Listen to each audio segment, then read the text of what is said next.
جامن کا درخت۔ انسان کی زندگی میں کچھ واقعات ایسے ہوتے ہیں جو انسان کی زندگی پر گہرے اثرات اور گہرے نقوش چھوڑ جاتے ہیں۔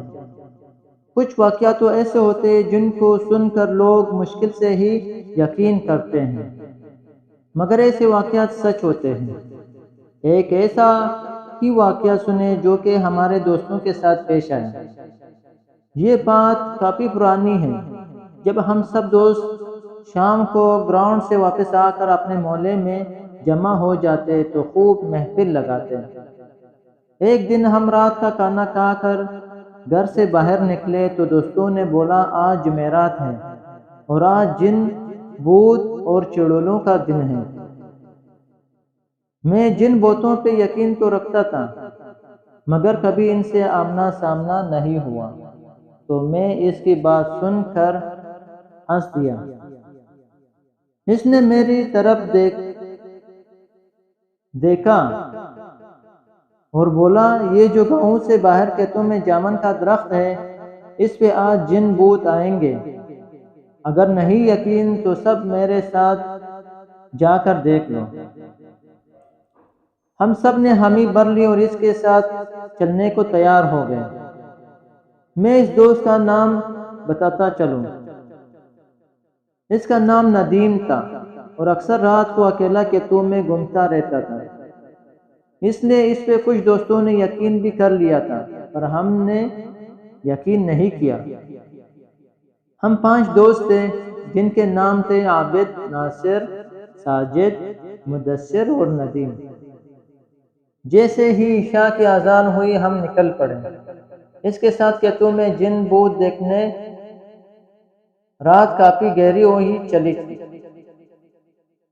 تو ڈر بھی لگ رہا تھا۔ ابھی ہمیں پتہ چلتے ہوئے 10-15 منٹ ہی گزرے تھے، ایک کھیت سے بکری کے چھوٹے بچے کے بولنے کی آواز آئی۔ عابد نے بولا روکو، یہاں پاس سے کسی جانور کی آواز آ رہی ہے۔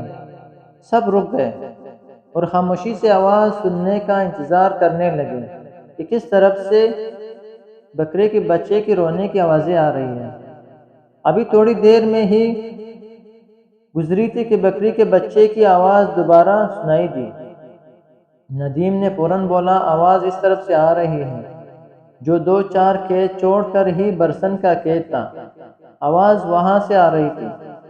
سردیوں کے دن تھے اور ان دنوں میں برسن عام ہوتا ہے۔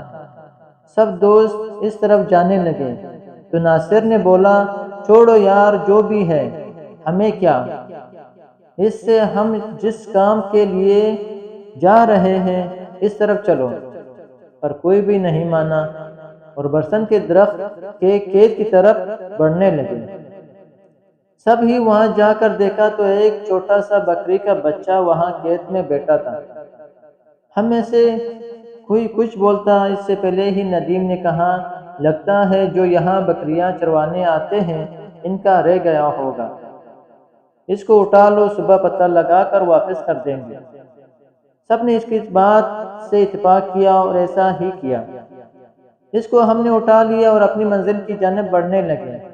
رات کافی گہری ہوتی چلی جا رہی تھی اور ہمارے ڈر میں مزید اضافہ بھی ہو رہا تھا، کیونکہ کھیتوں میں طرح طرح کے جانوروں کی آوازیں آ رہی تھیں۔ مدثر نے بولا یار ہم کو واپس جانا چاہیے، آگے بہت خطرہ ہے۔ سب اس پہ ہنسنے لگے اور اس کو ڈرپوک کہنے لگے۔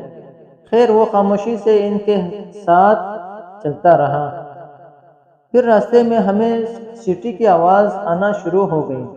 سب رک گئے اور ایک دوسرے کی طرف دیکھنے لگے۔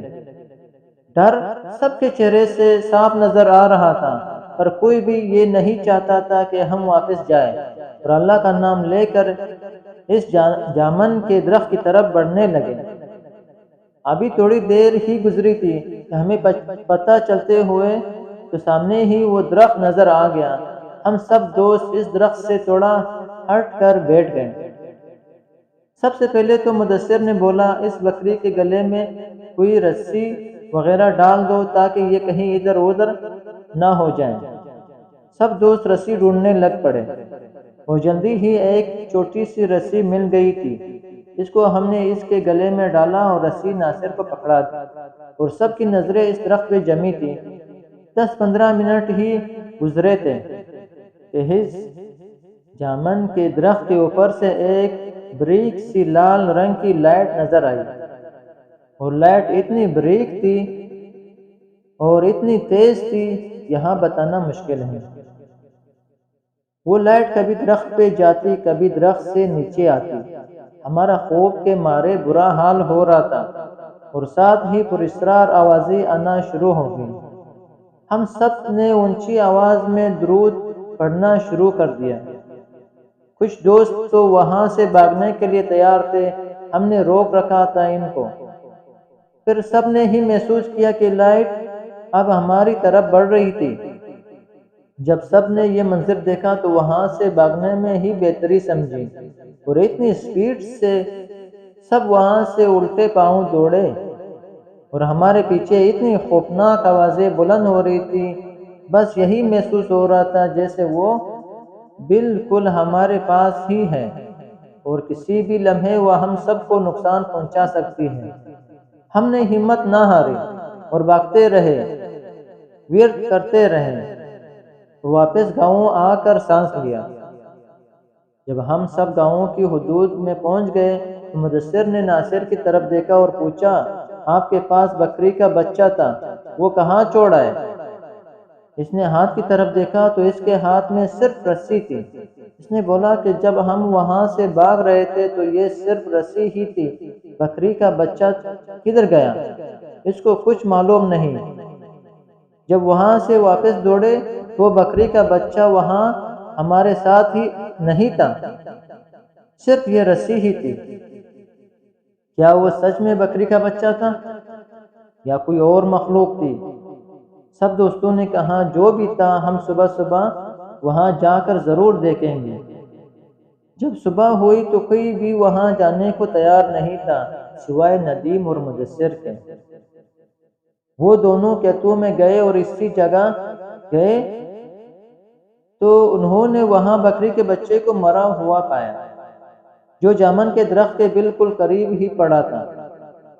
اس کی صرف ہڈیاں ہی ہڈیاں نظر آ رہی تھی۔ اس بکری کے بچے پہ گوشت کا کوئی نام و نشان بھی نہیں تھا۔